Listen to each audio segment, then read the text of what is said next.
Hey, thanks so much for supporting our program. I hope you find this rant of value. Twitter users are mocking Sean Hannity. Now, this gives us an extraordinary insight into the scam that is the GOP, the Republican Party. The Republican Party gave up any semblance of being anything other than a front for the very rich and very powerful at the end of Teddy Roosevelt's presidency in 1908. It has ever since, well, you could say Taft kind of, he continued the busting up Standard Oil, but basically that's it. I mean, that was the end of the Republican Party as a legitimate political party that actually held political perspectives and views that were in contrast to the Democratic Party, but were equally valuable and useful for working people as well as, rich people. And the Republican Party after that became the party of the rich. In fact, Harding in 1920 campaigned on that. Less government, less business, more business in government, less government in business. Privatize, deregulate. Ronald Reagan, the same thing. I mean, this has been the Republican Party now for over 100 years, for 108 years. And it's a scam. And, Harry Truman pointed this out. FDR pointed this out over and over and over again, and people figured it out after the Great Depression. It's why the Democrats, with two little two-year blips as the exceptions, from 1932 until the mid-90s in the Clinton administration, the Democrats continuously controlled the House of Representatives. And through much of that period, they controlled the Senate as well. It's because Americans knew that the Republican Party was a scam. And, they started in the Reagan administration. They came up with all this highfalutin sounding stuff. We got this trickle down theory, and it's supply side economics, actually. It's a fancy name. It makes sense. Supply side. Supply is good, right? We all need supply. And people bought this. And then they got this giant echo chamber with Rush Limbaugh rolling out and then Fox News. And, people who would also lie on behalf of the Republicans and front all kinds of this basic scam that is the Republican Party. So because the Republicans are not interested in strengthening Social Security, in fact, if anything, they're interested in handing it off to the banks in New York. Not if anything, they absolutely are. It's called privatizing. It's what George W. Bush tried to do in 2005 as President of the United States. He wanted to shut down Social Security and give it to the banks in New York. And he traveled around the country trying to sell this to people. And the more he talked about it, the less popular it became. Finally, in 2006, he gave it up. He said, okay, forget that. They don't want to strengthen Medicare or Medicaid. They've been trying to destroy it ever since it was created. Ronald Reagan did a recording, a 33 LP, that was shipped all over the United States to every doctor in America and every wealthy and affluent Republican donor in the mid-'60s, the year before Medicare passed, warning us that if Medicare passed, someday in the future we'd look back on that time when men were free, that this was socialism. Right? This has been the Republican Party's position all along. If it helps out rich people, it's good. If it helps out average working people, it's bad. It's socialism. It's communism. It's terrible. Increasingly, this is not selling. So what do the Republicans do? They come up, with front issues. They redo the scam. So here I mentioned at the very beginning, Sean Hannity, he posted on Twitter yesterday in all caps, "Christmas is under siege." And in fact, it was, "Tonight on Hannity, we'll expose how Christmas is being politicized."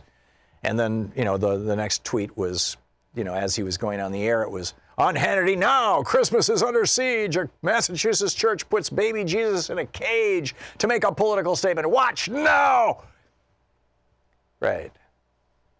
And in fact, a church in Dedham, Massachusetts, St. Susanna Parish, did put Jesus in the menagerie, in the nativity scene, put him in a cage. It was one of those dog kennel things, it's 3 by 2 feet, more or less.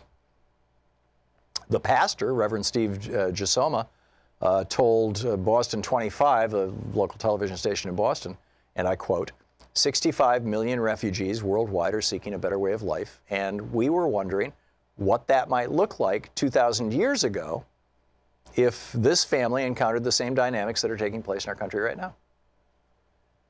Now, how is that Christmas under siege? it seems to me that what's going on is that Christ is under siege. I mean, he was the one who said, the least among you, you know, it's like that you need to care for. He was the one who said, in Matthew 25, he was the one who said, if you turn away the stranger, you're going to hell. I mean, literally, he said, I was a stranger and you did not welcome me in, and therefore, off you go. Look it up. So this produced a whole bunch of Twitter responses, and this is the kind of the good news, is that people are figuring out the scam. You know, they don't want us talking about how they're trying to rip us off. They don't want us talking about the tax scam. They don't want us talking about how they're raising taxes on working people and lowering taxes on rich people, particularly when you include fees and things like that. They don't want us talking about that stuff. They'd rather have, you know, a bunch of Christians freaked out that somebody who isn't Christian, which is the implication, but this was a church that did this. The implication is those liberals are godless, right? You know, I mean, we've heard this before. So Jordan tweets back to Sean Hannity, how is it that you're more upset by a church pointing out what's happening at the border than you're upset about what's actually happening at the border? It's a very good question. Chris Warnowski says, please stop angering the people at my grandma's nursing home. Joe D. tweets, tonight on Hannity, we'll expose how Christmas is being politicized by politicizing Christmas on Fox News. Dr. Brycing Wolf tweeted, so the church is doing a war on Christmas by reminding us that Jesus was a refugee, immigrant, and asylum seeker in his life.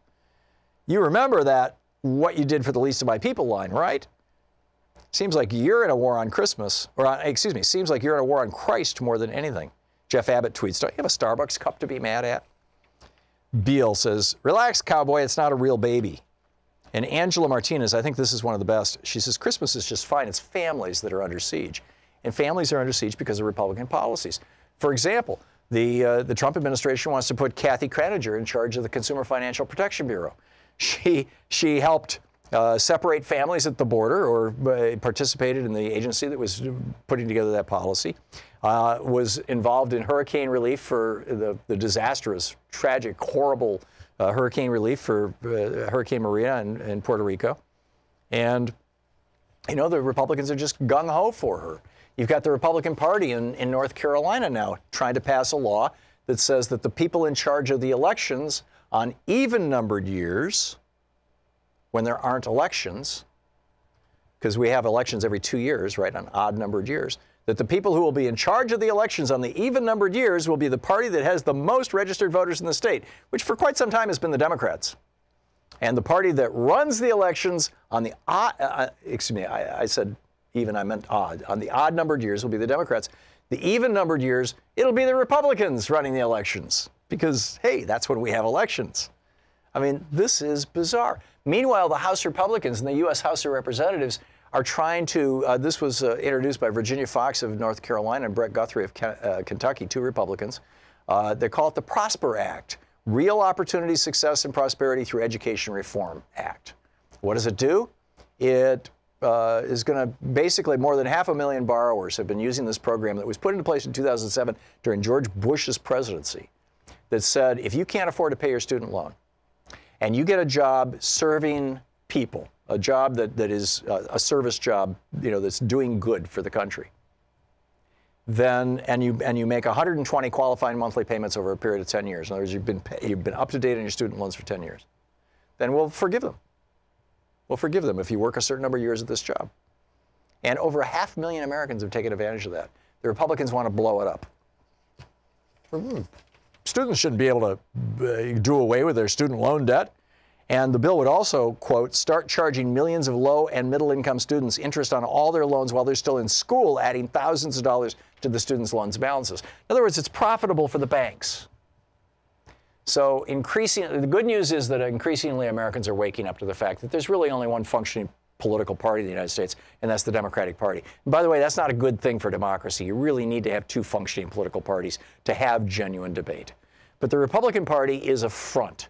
It's a front for the very wealthy and for the big corporations, and as such, it's not really functioning as a political party. So its front men, you know, like Sean Hannity, are now having to do all this pathetic, hysterical stuff. It's pretty remarkable. Thanks a lot for supporting our program.